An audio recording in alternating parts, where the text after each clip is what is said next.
Hello friends, welcome back to friends trading floor. இந்த video நம்ம trading technical master full கோர்ஸில் 24வது episode bullish order flow எப்படி நம்ம ஃபைன் பண்ணுறது, அதை நம்ம ப்ராப்பராக எப்படி யூஸ் பண்ணணும் அப்படின்றது இந்த வீடியோவில் பார்க்க போகிறோம்.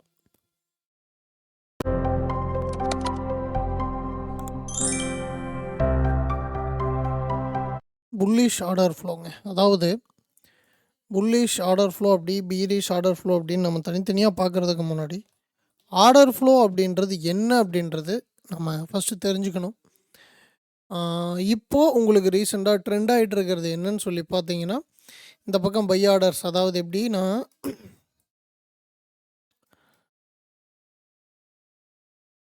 எக்ஸாம்பிள் ஒரு கேண்டில் இருக்குன்னா, இந்த கேண்டிலில் இத்தனை பை ஆர்டர்ஸ் இருக்குது, இத்தனை செல் ஆர்டர்ஸ் இருக்குது. அப்போது இதில் இவ்வளோ ஃபில் ஆன் ஆர்டர்ஸ் இருக்குது. இந்த ஜோனுக்கு வரும்போது திரும்ப இந்த ஜோனில் இருக்கிற ஆர்டர்ஸ் ஹெட்ஜ் பண்ணிவிட்டு திரும்ப கீழே போகும். ஸோ அந்த மாதிரி உங்களுக்கு ஆர்டர் ஃப்ளோவை இப்போ மாற்றி டீச் பண்ணிகிட்டு இருக்காங்க. பட் என்ன அப்படின்னா, நான் சொல்கிறது ஆர்டர் ஃப்ளோ அப்படின்றது சிம்பிளாக கேண்டிலை வச்சு ரீட் பண்ணி பழகுங்க. ஓகேங்களா? ஸோ அது அப்படி பண்ணினீங்க அப்படின்னா உண்மையாலுமே நல்லபடியாக இருக்கும். நீங்கள் தெளிவாக கேண்டில்ஸை ரீட் பண்ணுறதுக்கு அந்த விஷயம் வந்து உங்களுக்கு ஹெல்ப் பண்ணும், அவ்வளோதான். அப்போது ஆர்டர் ஃப்ளோவுக்கு என்ன வேணும் அப்படின்னா, அந்த ஸ்விங் பாயிண்ட்ஸ் அப்படின்றது வேணும். ஸ்விங் அப்படின்றது நம்ம சிம்பிளாக புரிஞ்சுக்கிட்டோன்னா, இப்படி ஒரு ட்ரெண்டு அல்லது இப்படி ஒரு ட்ரெண்டு. ஸோ அது எப்படி இருந்தாலும் சரி, பட் இந்த ஹை அண்ட் லோ அப்படின்றது ஒரு ரேஞ்ச். அதாவது இந்த swing points and order flow இது எல்லாமே எதுக்கு அப்படின்னா, நம்ம ஒரு கான்ஃபிடெண்ட்டாக ஒரு ட்ரேடு எடுக்கிறதுக்கு. அதாவது எக்ஸாம்பிள் ஒரு பை பொசிஷன் வைக்கிறோன்னு வச்சுக்கோங்களேன், 1:2 1:3 சம்திங் உங்களுக்கு தெரிஞ்ச மாதிரி அல்லது உங்கள் பிளானுக்கு தகுந்த மாதிரி நீங்கள் ஒரு ரிஸ்க் ரிவார்ட் செட் பண்ணுறீங்க அப்படின்னா, நீங்கள் எடுக்கிற ரேஞ்சு கரெக்டு தானா, அந்த ரேஞ்சில் வந்திருக்கக்கூடிய இந்த ரிவர்சல் அப்படின்றது பை சைடுனா பை சைடோ செல் சைடுனா செல் சைடோ தான் போகுமா, அதுக்கு நமக்கு என்ன விஷயம் யூஸ் ஆகும். அப்போது அந்த விஷயத்தை நம்ம ஆர்டர் ஃப்ளோவாக பார்க்க போகிறோம்.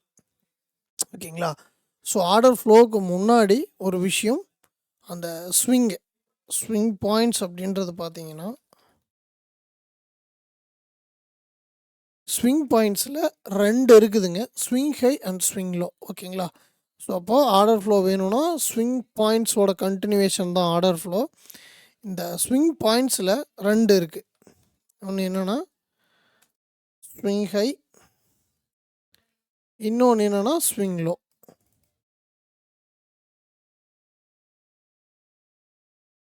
ஓகேங்களா?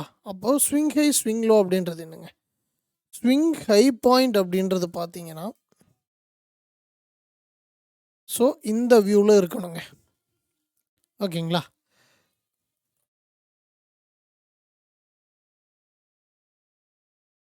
ஓகே. ஸ்விங் லோ அப்படின்றது பார்த்தீங்கன்னா இந்த வியூவில் இருக்கணும். அதாவது ஒரு புல்லிஷ் கேண்டில், ஒரு கன்சால்டேஷன் கேண்டில், ஒரு ரிவர்சல் கேண்டில். ஸ்விங் லோ அப்படின்றது பீரிஷ் கேண்டில், ஒரு கன்சால்டேஷன் கேண்டில், ஒரு ரிவர்சல் கேண்டில். ஓகேங்களா? ஸோ இது வந்து ஸ்விங் லோ. பட் நமக்கு இதை நம்ம எப்படி புரிஞ்சுக்கலாம் அப்படின்னா, சிம்பிளாக பார்த்தீங்கன்னா, ஒரு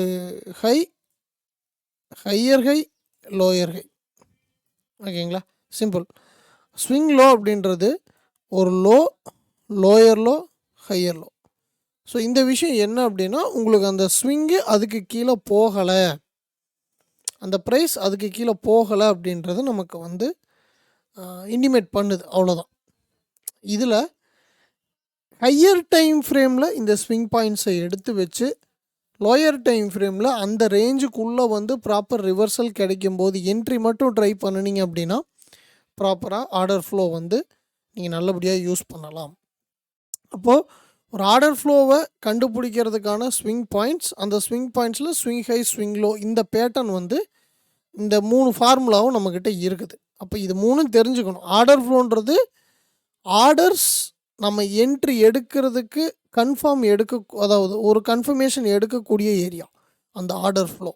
அது பைக்காக இருக்கட்டும் செல்லுக்காக இருக்கட்டும், என்ட்ரி போடுறதுக்கு கன்ஃபர்மேஷன் எடுக்கக்கூடிய ஏரியா. அதுக்கு ஒன்று தேவை, ஸ்விங் பாயிண்ட்ஸ் தேவை. ஸ்விங் பாயிண்ட்ஸ் அப்படின்றது swing high and swing low ரெண்டுமே. ஸோ இதோட செயின் தான் ஆர்டர் ஃப்ளோ. ஓகேங்களா? அப்போது இதை நம்ம எப்படி சிம்பிளாக யூஸ் பண்ணுறது அப்படின்னா, இப்போ நம்ம பார்க்க போகிறது புல்லிஷ் ட்ரெண்டுக்கு மட்டும் இந்த வீடியோவில் நம்ம பார்ப்போம். புல்லிஷ் ட்ரெண்டுக்கு ஆர்டர் ஃப்ளோ. ஓகேவா? ஸோ சிம்பிள் வேண்டாம். இதை நான் இப்படி சொல்லி உங்களை கன்ஃபியூஸ் பண்ண விரும்பலை.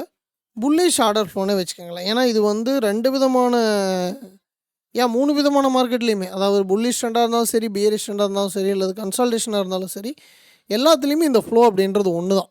ஸோ அப்போது சிம்பிளாக அதை புரிஞ்சுக்கோங்க. அதை நீங்கள் ப்ராக்டிஸ் பண்ணும்போது உங்களுக்கு ஈஸியாக இருக்கும். அதாவது ஒரு இம்பல்ஸ் மூமெண்ட், ஓகே, அதுக்கான ஒரு ரீட்ரேஸ்மெண்ட் மூமெண்ட், எகைன் ஒரு இம்பல்ஸ் மூமெண்ட். இது பார்த்தீங்க அப்படின்னா உங்களுக்கான ஆர்டர் ஃப்ளோங்க. அதாவது என்ன அப்படின்னா, ஒரு புல்லிஷ் மொமெண்டம், அதை தொடர்ந்து வரக்கூடிய ஒரு கரெக்ஷன், அந்த கரெக்ஷன் பிரேக் அவுட் ஆயிருச்சு அப்படின்னா இந்த ரேஞ்சு வந்து ஆர்டர் ஃப்ளோ அப்படின்னு சொல்லி வச்சுக்கலாம். இந்த ரேஞ்சோட high resistance, low support. So அப்போது நம்ம கீழே வேலை எப்படி இங்கே கொண்டு வந்து மேட்ச் பண்ணலாம்? சப்போஸ் இங்கே ஏதாச்சும் ஒரு சப்போர்ட் மேட்ச் ஆகுது, அப்போது சப்போர்ட் ரெசிஸ்டன்ஸ் எகைன் இது என்ன ஆகும்? ரெசிஸ்டன்ஸாக வேலை செய்யுமா அப்படின்றத ட்ரெண்டை வச்சு நம்ம பேஸ் பண்ணி பார்க்கணும். ஓகேங்களா? அப்போது இது ஆர்டர் ஃப்ளோவை நான் எப்படிப்பா கன்ஃபார்ம் பண்ணுறது? லைனில் போட்டுடுறோம், கேண்டில் எப்படி கன்ஃபார்ம் பண்ணுறது? இந்த இடத்துல ஸ்விங் ஹை இருக்கணும், இந்த ரேஞ்ச் லோவில் ஸ்விங் லோ இருக்கணும். இல்லை அப்படின்னா ரேஞ்சாக எடுக்காதீங்க, அது லிக்விடிட்டி. ஜஸ்ட்டு சும்மா வந்துட்டு போகுதுன்னு அர்த்தம். ஓகேவா? ப்ராப்பராக ஸ்விங் ஹை ஸ்விங் லோ இருந்துச்சுன்னா மட்டும் அதை பிரேக் அவுட்டாக எடுத்து அந்த ஜோனில் ரீட்ரேஸ்மெண்ட்டில் நீங்கள் என்ன கன்ஃபர்மேஷன் வச்சு என்ட்ரி போட்டாலும் ஒரு 1:2 1:3 போயிடும். எல்லா கேண்டிலையும் நீங்கள் மார்க் பண்ணி என்ட்ரி போடணும்னு ட்ரை பண்ணினீங்க அப்படின்னா கண்டிப்பாக அந்த விஷயம் சாத்தியம் இல்லை. ஓகேங்களா? ரைட். இப்போ இதை நான் எந்தெந்த வகையில் கன்ஃபார்ம் பண்ணலாம் அப்படின்னு சொல்லி பார்த்தீங்கன்னா, இந்த புல்லிஷ் மூமெண்டம் இருக்குது இல்லையா, இந்த புல்லிஷ் மூமெண்டம் ஒரு புல்லிஷ் கேண்டில்னு வச்சுக்கோங்க. இந்த பீரிஷ் மூமெண்டம் ஒரு பீரிஷ் கேண்டில்னு வச்சுக்கோங்க. இந்த புல்லிஷ் மூமெண்டம் ஒரு புல்லிஷ் கேண்டில்னு வச்சுக்கோங்க. அப்போது நீங்கள் ஒரு 3 கேண்டிலில் கூட இந்த விஷயத்தை பார்க்கலாம். ஓகேவா? ஒரு இம்பல்ஸ், ஒரு கரெக்ஷன், எகைன் அந்த இம்பல்ஸ் என்ன பண்ணணும்? அந்த ரேஞ்சை உடச்சிருக்கணும். இது என்ன பண்ணியிருக்கணும்? ஹையர் டைம் ஃப்ரேமோட ட்ரெண்டை ஃபாலோ பண்ணி வந்த கண்டினியூஷனாக இருந்துச்சுன்னா ப்ரைஸ் மேலே போகும். ஓகேங்களா? ஸோ இது வந்து ஆர்டர் ஃப்ளோவில் நீங்கள் சிம்பிளாக புரிஞ்சிக்க வேண்டிய விஷயம். நிஃப்டி நான் 1 மினிட் சார்ட்டில் இந்த விஷயத்தை உங்களுக்கு காட்டுறேன். இதை வந்து நீங்கள் பெரிய டைம் ஃப்ரேமில் ப்ராக்டிஸ் பண்ணுங்கள். பண்ணும்போது உங்களுக்கு புரியும். அதாவது இது வந்து ஒரு புல்லிஷ் ட்ரெண்ட். ஓகேவா? நம்ம எக்ஸாம்பிள் இந்த இடத்துல வர்றோன்னு வச்சுக்கோமே. இந்த இடத்துல நம்ம மார்க்கெட்டுக்குள்ளே வர்றோம், நமக்கு ப்ரைஸ் என்ன பண்ணிகிட்டு இருக்குதுன்னு நமக்கு தெரியாது. இப்போது நம்ம என்ன பண்ண போகிறோம்? இங்கே புல்லிஷ் ஃப்ளோ எங்கெங்கே இருக்குதுன்னு பார்க்க போகிறோம். அப்போ இது என்ன அர்த்தம்? நான் ஒரு கேண்டில் சொன்னேன். அதாவது இந்த இம்பல்ஸ், ரீட்ரேஸ்மெண்ட் இம்பல்ஸ் அப்படின்றது பார்த்தீங்கன்னா ஒரு சிங்கிள் கேண்டிலில், அப்போ மொத்தம் 3 கேண்டிலாக இருந்தால் கூட எடுக்கலாம். மினிமம் அந்த 3 கேண்டில் வேணும். அந்த கேண்டில் இல்லை அப்படின்னா நம்ம எடுக்க மாட்டோம். அப்போது நம்ம சிம்பிளாக புரிஞ்சிக்க வேண்டியது impulse, retracement impulse, retracement impulse. ஓகேவா? ஸோ இது சும்மா வந்துக்கிட்டு இருக்குது. அப்போ இதில் நமக்கு எந்த விதமான என்ட்ரியும் இல்லை. ஓகேவா? அப்போது இம்பல்ஸ், ரீட்ரேஸ்மெண்ட் இம்பல்ஸ். அப்போது இங்கே வர்ற கரெக்ஷனுக்கு நம்ம பை போடலாம். ஓகேங்களா? ஸோ இதுதான் உங்களுக்கு நீங்கள் ப்ராப்பராக பார்க்க வேண்டிய ஃப்ளோ. அப்போது இந்த சார்ட்டை மொத்தமாக நம்ம கட் பண்ணி விட்டுருவோம். சிம்பிளாக பாருங்கள், நீங்கள் வரக்கூடிய டைமுக்கு அந்த இடத்துல என்ன கண்டிஷனில் இருக்குது ரீட்ரேஸ்மெண்ட். இது ஒரு சிங்கிள் கேண்டிலில் சும்மா சிம்பிளாக வந்துட்டு போகுது அப்படின்னா இந்த மாதிரி ஒரு ஒரு ஒரு என்ன சொல்கிறது, ப்ராப்பர் ஒரு கரெக்ஷன் இல்லாமல் என்ட்ரி வருது அப்படின்றப்போ நீங்கள் எடுக்காதீங்க. எப்படி? இது ஒரு கரெக்ஷன், ப்ரைஸ் மேலே உடைச்சிருக்குது, ரீட்ரேஸ்மெண்ட் என்ட்ரி எடுத்துட்டால் ப்ரைஸ் மேலே போகுது. அடுத்தது இது ஒரு கரெக்ஷன், எகெயின் ப்ரைஸ் மேலே உடைக்குது, அப்போ நமக்கு இந்த ஜோனில் என்ட்ரி கிடைக்கும். நீங்கள் வர்றதுக்கு முன்னாடி, அதாவது நீங்கள் ட்ரேடிங்குள்ளே உங்களுடைய ட்ரேடிங் டெர்மினலில் ட்ரேட் போடுறதுக்கு முன்னாடி இந்த விஷயத்தை ஹையர் டைம் ஃப்ரேமில் வச்சுக்கிட்டு நான் மல்டி டைம் ஃப்ரேம் அனாலிசிஸ் போகும்போது இன்னும் தெளிவாக சொல்கிறேன். பட் இது நீங்கள் மைண்டில் வச்சுக்கிட்டு ஒரு இம்பல்ஸ் மூமெண்ட், அதுக்கான கரெக்ஷன் மூமெண்ட், ஒரு இம்பல்ஸ் மூமெண்ட் இது இருந்துச்சுன்னா மட்டும் இந்த லெவலில் மட்டும் நான் ப்ராப்பராக ரீட்ரேஸ்மெண்ட்டில் என்ட்ரி போடுவேன் அப்படின்ற மைண்ட் செட்டில் உட்காடுறீங்கன்னா இந்த ஃப்ளோ உங்களுக்கு தெளிவாக புரியும். இது ஏன் அப்படின்னா ஒரு புல்லிஷ் வருது, அதுக்கான கரெக்ஷன் வருது, இந்த கரெக்ஷனில் வரக்கூடிய செல்லை பிரேக் அவுட் பண்ணிட்டான். மேபி இந்த செல் அது ஹெட்ஜ் ஆகுமா அந்த கதைக்குள்ளெல்லாம் நீங்கள் போகாதீங்க. சிம்பிளாக புரிஞ்சிக்க வேண்டிய விஷயம், ரெசிஸ்டன்ஸ் உடஞ்ச ஜோன் உங்களுக்கு சப்போர்ட்டாக வேலை செய்யும், சப்போர்ட் உடையிற ஜோன் ரெசிஸ்டன்ஸாக வேலை செய்யும்.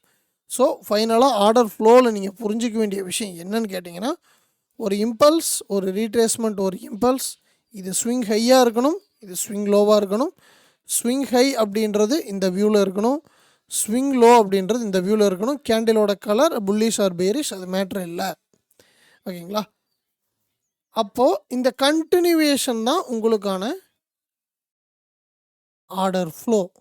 இந்த ரேஞ்சுக்கு உள்ள ப்ரைஸ் வந்து உங்களுக்கு ஒரு ப்ராப்பர் ரிவர்சல் கொடுக்குதுன்னா நீங்கள் என்ட்ரி போடலாம். பட் இதில் நீங்கள் சிம்பிளாக புரிஞ்சிக்க வேண்டிய இந்த ஆர்டர் ஃப்ளோ அப்படின்றது உங்களுடைய ஹையர் டைம் ஃப்ரேமில் இருக்கணும். கரண்ட் டைம் ஃப்ரேம்லேயே எடுத்து கரண்ட் டைம் ஃப்ரேம்லேயே ட்ரேட் போடலான்னு நினச்சிங்கன்னா கொஞ்சம் எரர்ஸ் இருக்கும், குவாலிட்டியான ட்ரேட்ஸ் கிடைக்காது. பட் ஹையர் டைம் ஃப்ரேமுக்கு, அதாவது இந்த ஆர்டர் ஃப்ளோ ஹையர் டைம் ஃப்ரேமில் எடுத்துகிட்டு லோயர் டைம் ஃப்ரேமில் உள்ள என்ட்ரி ரீட்ரேஸ்மெண்ட் பார்த்தீங்க அப்படின்னா ப்ராப்பராக நீங்கள் ஆர்டர் ஃப்ளோவை கண்டுபிடிச்சி யூஸ் பண்ணிக்கலாம்.